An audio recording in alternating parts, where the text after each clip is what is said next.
I consider myself a very proud American. I love the freedom of speech, right to bear arms, freedom of religion, even though that seems like it's getting taken away. Plead the fifth, that's awesome. However, it seems we just don't know how to teach our own history as Americans. And what I mean by that is, first of all, from K through third grade, I wasn't taught any history except from that stupid story of Washington cutting down the cherry tree, which never happened. I know it teaches honesty, but there's like 1,000 other ways you can teach honesty in ways that are true. So, fourth grade is when I actually got taught history, right? And it starts with the Revolutionary War, and we weren't taught about like why it started. It was America wanted to leave Britain. That's all we knew. It tax. We didn't know taxes, or not even taxation without representation. It was just all we knew was like the Tea Party. That's all I was taught about. Or Washington crossing Delaware. Those things are important, but what's mostly important is what the founding fathers stood for. Now, yes, there was bad people because they owned slaves. I get that. They were bad people, but they did great things, which is the Bill of Rights. And to just simplify the American Revolution to we left Britain because taxes is stupid, except we didn't even learn about the taxes part. And then in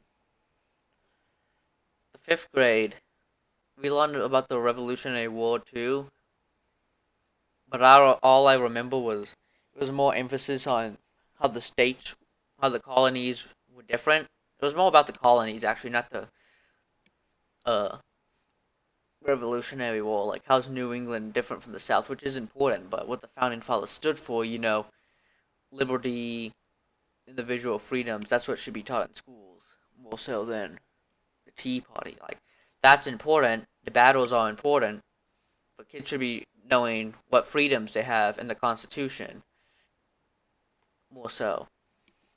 And I remember this thing. I was saying something to my fifth grade teacher. I don't remember how this happened, but I'm like, wait, didn't England have a parliament? And she's like, no, England was like a dictatorship, which isn't true. England had a king, yes, King George III, but it had a parliamentary system, which America actually took a lot of influence from it. It's not like Washington just pulled out democracy out of his ass or something. He looked up to the Roman Senate, where we get the word Senate from. He looked up to the parliamentary system. He will. Impeachment, by the way, impeachment. That whole process comes from England, like way before. Way, sorry, I'm having a Joe Biden moment. Way before America was even founded, were they impeaching people? And the first prime minister was King George the First.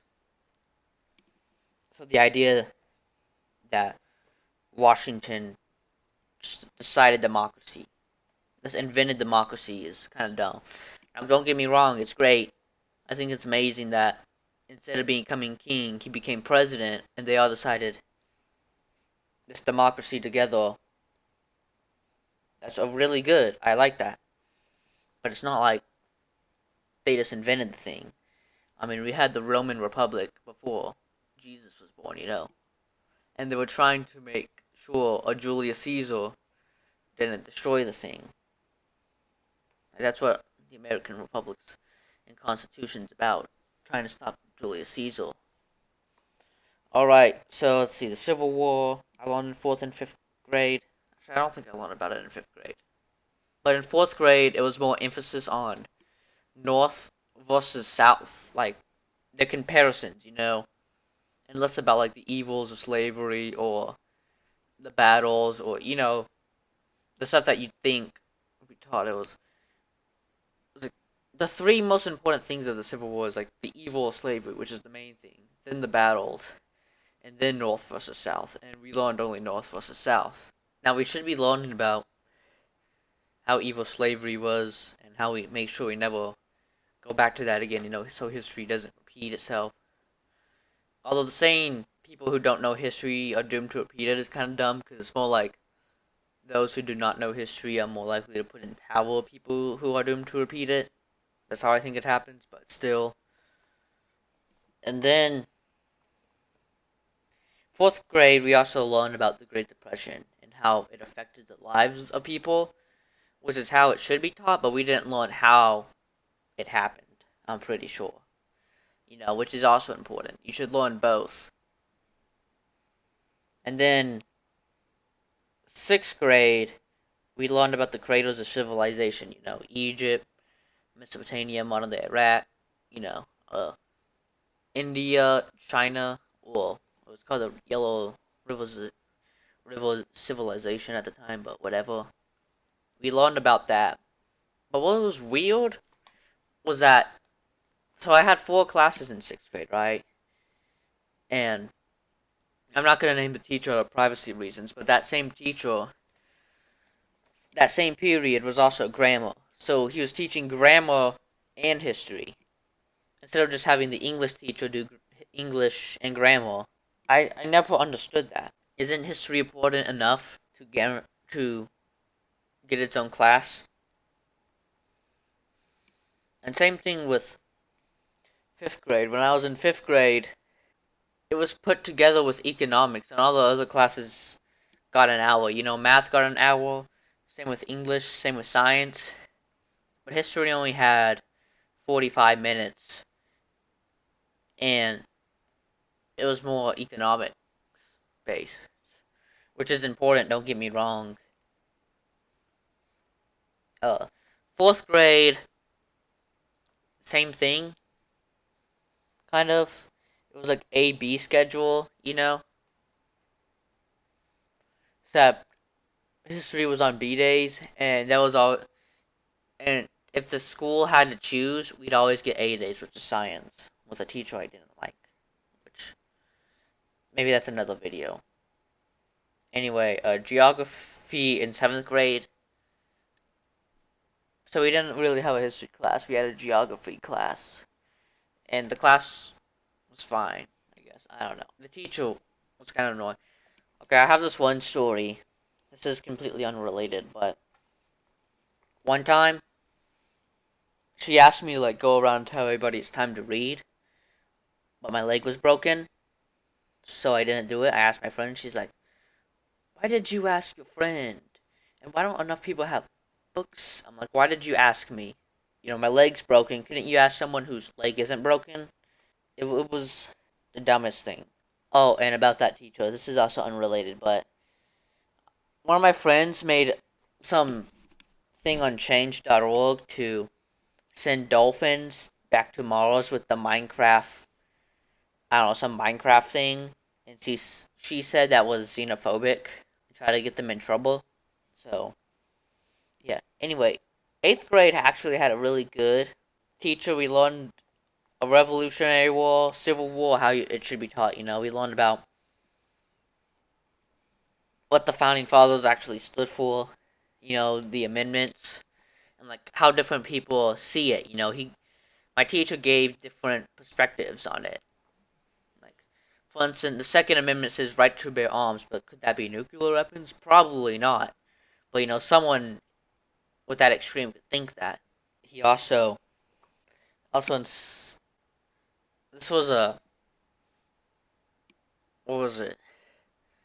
Native American history to 1877, but he got fired for dumb reasons in the middle of the year. So sadly, then high school was kind of weird.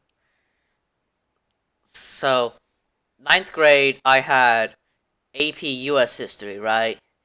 And AP US history was just writing, just writing papers. Really didn't learn history. We learned a bit about the Native Americans, but that's about it. We spent one day on the Cold War. I think not even a day. Maybe he might have skipped over. He skipped over a few slides. actually. He didn't spend any time on the Cold War. Okay, so World War II, I don't think he spent any time on. World War One, he did. The 1900s, the Gilded Age. I remember him talking about. And then the AP test, like no one in the class passed. So then